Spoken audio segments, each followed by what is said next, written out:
Bismillahirrahmanirrahim. Assalamualaikum warahmatullahi wabarakatuh. Di sini nama saya Nurina Kurniasari Rahmawati.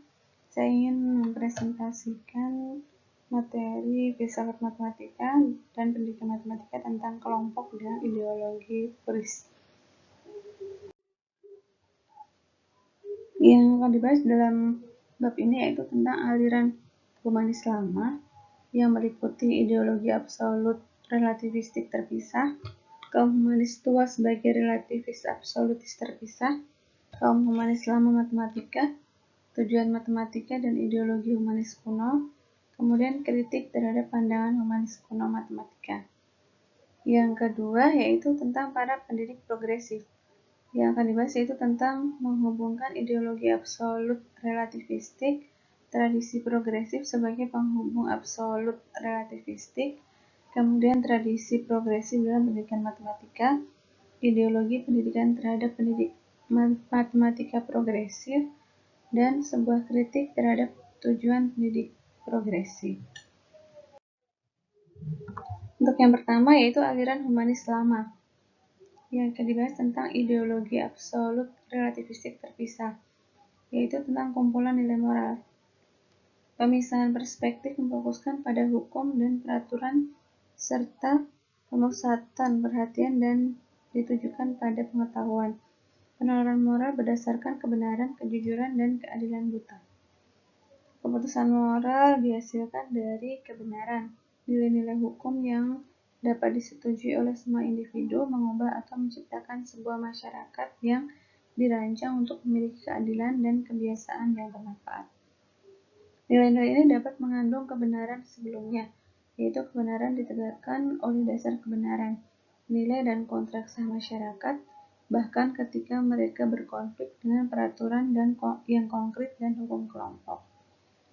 Kemudian menurut Gillian, nilai-nilai ini merupakan bagian dari pengertian kebudayaan maskulin.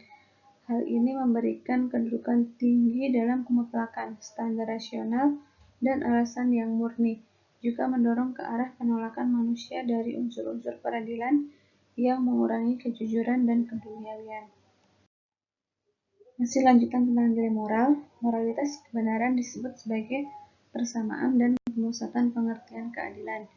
Ketika etos pertanggungjawaban mempercayakan pada konsep keadilan, pengakuan perbedaan sangat diperlukan. Ketika etos kebenaran adalah sebuah perwujudan dari rasa hormat kesederajatan, menyeimbangkan tuntutan dari yang lain dan diri sendiri. Etos pertanggungjawaban mempercayai pengertian yang memberikan kebangkitan perasaan dan kepedulian. Nilai terpisah dari ideologi ini juga mendorong ke arah penolakan kebijakan dan keputusan yang bermanfaat sebagai lawan hukum kejujuran dan keadilan. Letak nilai-nilai pada suatu pola pemisahan menghubungkan dikotomi adalah penyamaan pada suatu pola sejumlah dikotomi lainnya, seperti kejantanan melawan keanggunan, pemusatan remaja melawan pemusatan anak dan pengajaran, dan tradisi klasik melawan tradisi romantis dalam kesenian dan pendidikan. Kemudian yang kedua, epistemologi. Perspektif keseluruhan adalah relativistik. Banyak sudut pandang, interpretasi, dan kerangka acuan yang diakui dan keistimewaan struktural memberikan alasan untuk dianalisa, dibandingkan, dan dievaluasi. Dasar nilai-nilai terletak pada nalar, logika, dan perasionalan sebagaimana pengertian menetapkan, membandingkan, dan membenarkan pengetahuan. Yang ketiga, filsafat matematika. Memutlakan ideologi ini berarti bahwa matematika terlihat sebagai sebuah bagian ilmu pengetahuan objektif yang murni, berdasarkan penalaran dan logika, bukan karangan. Kemudian yang keempat, teori tentang masyarakat. Kedudukan ini sangat membangun dan hierarkis pada teori tentang masyarakatnya, meskipun secara politis hal ini mungkin terlalu bebas.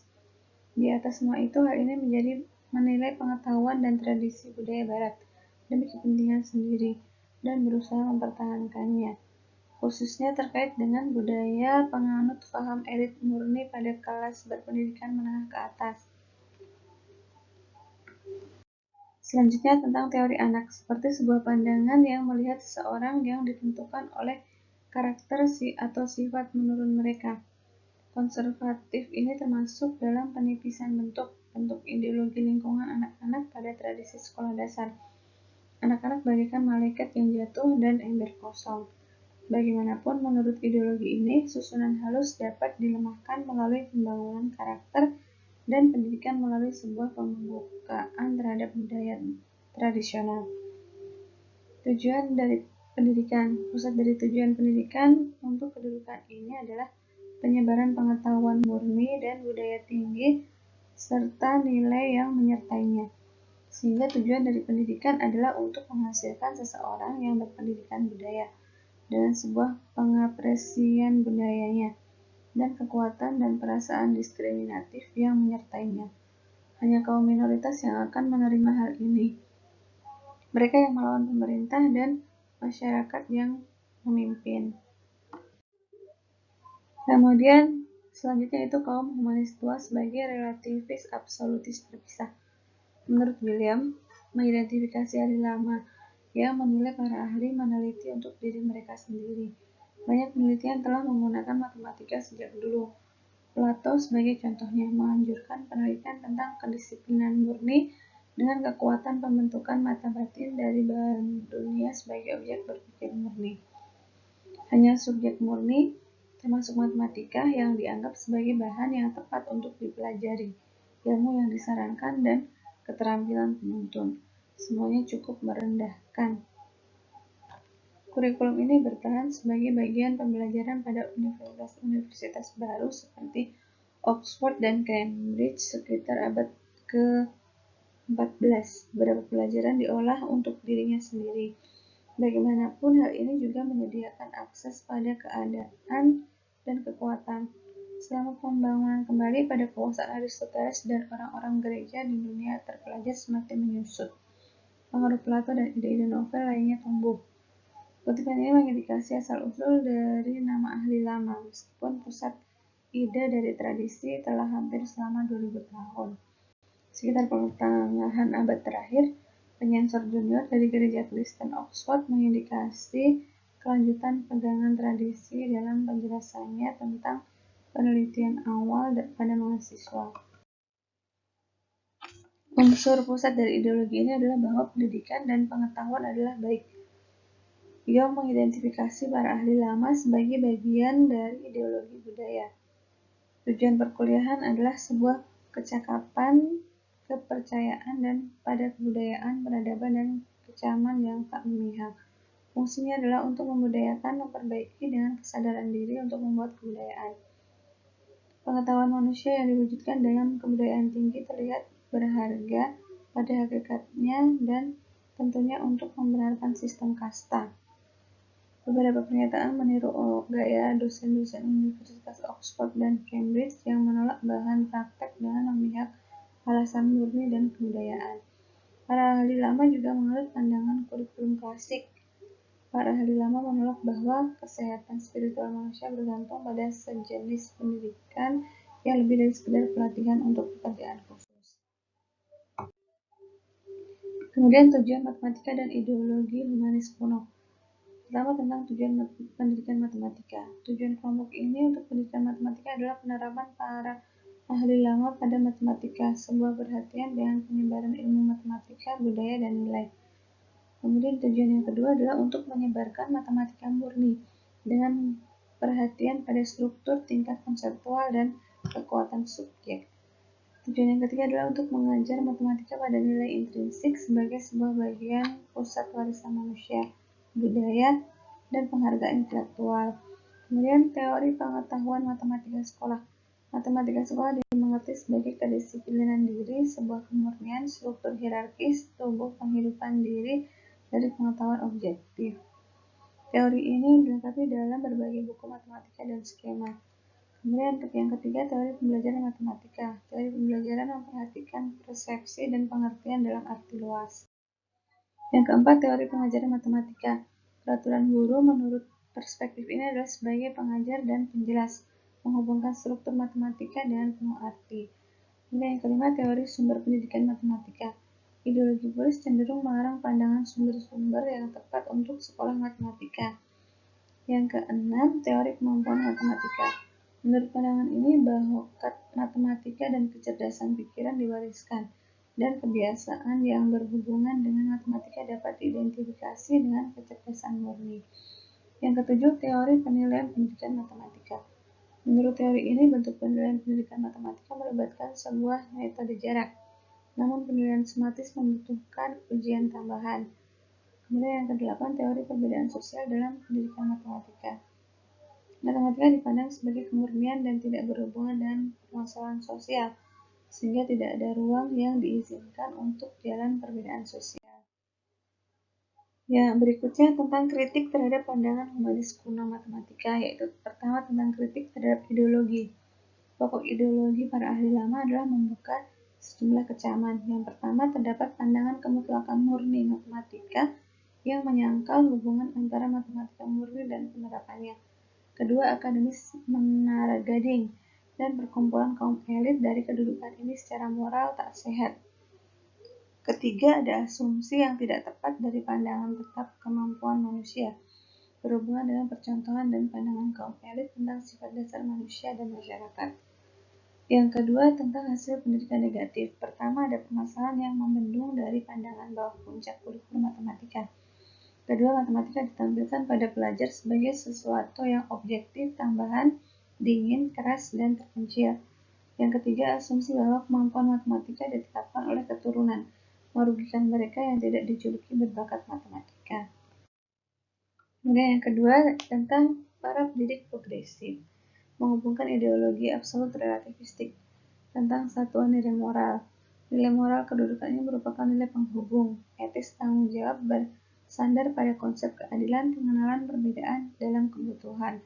Hal ini bersandar pada sebuah pengertian dan memberikan pencerahan untuk keharuan dan kepedulian. Nilai-nilai ini terkait dengan hubungan manusia dan hubungan antar manusia dengan empati, kepedulian, dan dimensi situasi manusia. Kemudian secara epistemologis, kedudukan ini adalah rasional, namun juga termasuk unsur teori pengalaman. Sekarang ini, hal ini dapat dibedakan dalam penelitian Piaget dan Chomsky. Kemudian, yang ketiga, filsafat matematika. Filsafat matematika adalah absolut, melihat kebenaran matematika sebagai kemutlakan dan dapat dipercaya. Tapi hal ini adalah kemutlakan progresif, karena nilai yang besar melekat pada peran individu yang akan datang untuk mengetahui kebenaran ini. Teori anak menganggap anak-anak sebagai memiliki hak penuh sebagai individu dan membutuhkan asuhan, perlindungan, dan memperkaya pengalaman untuk memperbolehkan mereka berkembang dengan potensi maksimal mereka. Teori masyarakat. Fokus ideologi terletak pada individu, bukan pada acuan sosial lainnya, kecuali sebagai sebuah konteks untuk pengembangan individu. Tujuan pendidikan menurut perspektif ini, tujuan manusia adalah perkembangan diri dan pemenuhan pribadi dari setiap individu dalam menjadi seorang manusia. Kemudian berikutnya, tradisi progresif sebagai penghubung absolut relativistik. Yang pertama, sama tradisi progresif, teori masa anak-anak yang melihat anak-anak sebagai orang yang tak berdosa dan sebuah bunga yang sedang tumbuh adalah bagian dari pemikiran tradisi progresif. Kemudian teori-teori psikologis. Hal lain dalam tradisi progresif adalah teori psikologis perkembangan dari Hibbert dan Freud hingga Piaget dan Brunner. Teori Piaget tentang pengembangan intelektual berfokus pada dua aspek utama terhadap pandangan progresif tentang masa anak-anak. Yang pertama, pemusatan pengalaman anak-anak, khususnya interaksi fisik dengan dunia. Yang kedua, perluasan logika pemikiran anak-anak yang berbeda dari orang dewasa. Kemudian tradisi progresif dalam pendidikan. Menurut Hedo, proses pendidikan sebagai sesuatu yang aktif, mencari tahu daripada menerima pengetahuan secara pasif. Dan menurut Claudel menunjukkan pandangan bebas atau maju bahwa anak memiliki sebuah dasar yang berkembang dalam lingkungan yang tepat dan pengarahan diri. Kemudian tradisi progresif dalam pendidikan matematika. Ketentuan dari sebuah lingkungan terstruktur yang tepat dan pengalaman dalam mempelajari matematika, pengembangan penyelidikan sendiri dan aktif dalam matematika oleh anak, sebuah kepedulian terhadap perasaan anak, motivasi dan sikap, serta perlindungan dari aspek negatif. Kemudian ideologi progresif di seluruh dunia. Ideologi pendidik progresif dalam pendidikan matematika diwakilkan seluruh dunia dalam beberapa tempat seperti benua Eropa, Amerika Utara, dan Australia. Penjelasan masalah mungkin fokus pada sekolah matematika di tahun 1980-an. Kemudian berikutnya tentang ideologi pendidikan terhadap pendidik matematika progresif. Teori pengetahuan matematika sekolah. Penekanan ideologi ini menurut Marx adalah pada pengalaman, bukanlah kurikulum. Matematika hanya sebuah bagian dari keseluruhan kurikulum, sehingga anak memastikan penggunaan matematika dalam kurikulum. Yang kedua, tujuan pendidikan matematika. Tujuan matematika dari pendidik progresif adalah untuk menyumbang perkembangan menyeluruh dari pertumbuhan manusia untuk mengembangkan kreativitas anak dan realisasi diri dalam pengalaman belajar matematika. Menurut teori kemampuan matematis, pendidik progresif adalah individualisme. Pusat asumsi ini adalah adanya pembawaan perbedaan penurunan kemampuan matematika cenderung ke arah perkembangan dasar individu yang berbeda. Yang keempat, tentang teori pembelajaran matematika. Teori yang paling ditekuni oleh pendidik progresif adalah teori pembelajaran matematika. Hal ini melibatkan tanggapan aktif siswa terhadap lingkungan, penyelidikan diri oleh anak, mencari hubungan, dan membuat artefak pengetahuan. Pembelajaran meliputi penyelidikan, penemuan, permainan, diskusi, dan kerjasama. Lingkungan di mana pembelajaran yang ada harus kaya dan menantang, tapi harus aman, mengembangkan kepercayaan diri, sikap positif, dan perasaan baik. Sehingga pembelajaran matematika adalah hal pertama dan pengembangan aktif, dengan anak belajar melalui permainan aktivitas, penyelidikan, proyek, diskusi, penjelajahan, dan penemuan. Untuk keduanya adalah ekspresi diri. Kemudian yang kelima, teori mengajar matematika. Mengajar matematika menurut perspektif ini mengandung dorongan permudahan dan susunan lingkungan berstruktur secara hati-hati dan situasi penjelajahan. Kemudian menurut teori sumber pendidikan matematika. Teori sumber pendidikan matematika memainkan sebuah bagian pusat karena pembelajaran dimengerti untuk melibatkan aktivitas, sehingga ruang kelas harus di lingkungan yang kaya peralatan struktural dan peralatan lain disediakan untuk memudahkan pembentukan konsep dan gambaran luar untuk gagasan matematis. Kemudian berdasarkan teori asesmen pembelajaran matematika. Teori asesmen yaitu bahwa dasar tidak resmi atau dasar kriteria asesmen guru terhadap penghargaan positif dan menghindari kegagalan dan penjulukan kreasi anak sebagai kesalahan. Perbaikan kesalahan pada pekerjaan anak dihindari atau dirumuskan kembali dalam beberapa cara permainan, tapi bukan penyilangan. Untuk menghindari pembuatan kesalahan, anak-anak dilindungi dari konflik dan kesalahan. Teori keberagaman sosial dalam pendidikan matematika. Nilai terhubung membutuhkan keberagaman budaya dan ras untuk membawa matematika ke dalam lingkaran budaya setiap anak. Kemudian berikutnya adalah kritik terhadap tujuan pendidik progresif. Ya, dilihat dari teori pendidikan matematika sekolah, ada sebuah pertentangan dalam pandangan ini. Timbul dari tentangan antara sebuah pandangan kemutlakan matematika dan teori pemusatan anak dalam matematika sekolah dan pendidikan yang diterima di sekolah. Kemudian yang kedua, teori pengajaran matematika. Teori pengajaran tidaklah cukup menekankan peranan guru. Guru memiliki kurang lebih 3 peranan penting di mana perspektif pendidik progresif gagal untuk mengenal secara cukup. Yang pertama, guru menengahi antara bahan ilmu matematika dan pelajar, mencakup seleksi dan perwakilan ilmu matematika. Kedua, guru harus memantau pembelajaran anak dan intervensi dalam pembuatan perasaan mereka. Kemudian yang ketiga, guru menyiapkan sebuah contoh peranan untuk anak melalui kebiasaannya dan interaksi sosial. Yang ketiga, perlindungan kita. Ancaman ketiga adalah bahwa perspektif pendidik progresif bersifat terlalu melindungi anak dari ketidaksesuaian dan masalah diperlukan untuk memberikan pertumbuhan intelektual. Kemudian dari teori masyarakat, ancaman keempat memperhatikan ketidakcakapan teori masyarakat. Ideologi adalah sesuatu yang buta politik secara naif, menolak acuan sosial dan ketidaksamaan yang mengitari pendidikan, dan tentunya fokus eksklusif pada seseorang. Kemudian teori-teori masa anak-anak dan pembelajaran matematika.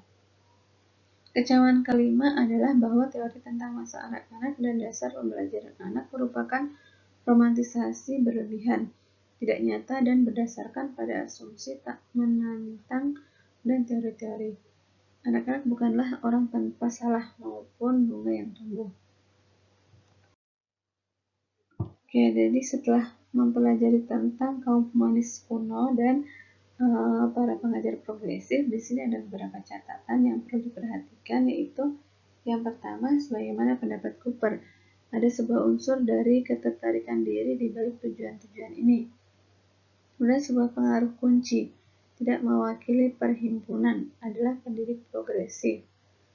Kemudian yang ketiga, meskipun penyelidikan matematis dilengkapi dalam pengumuman sebelumnya, termasuk FOIA, tidak dapat dicari manfaat dari istilah sebelumnya. Kemudian yang keempat, contoh pernyataan politis Stanford Podworowski. Kemudian yang kelima, pengumuman perhimpunan matematika seperti contohnya melambangkan pemusatan anak menurut pendidik progresif. Kemudian yang keenam, dua tekanan dalam ideologi pendidik progresif timbul dari perbedaan besar antara ideologi romantisasi dan pendidikan kemajuan kemampuan berbicara serta prakteknya, dan tempat perlindungan aman yakni kelas dan kenyataan sosial dan ekonomi, menyerahkan banyak siswa untuk hidup dalam pekerjaan membosankan dan kemiskinan. Oke, demikian presentasi dari saya. Apabila ada banyak kekurangan, saya mohon maaf. Saya ucapkan terima kasih. Sekian, Assalamualaikum warahmatullahi wabarakatuh.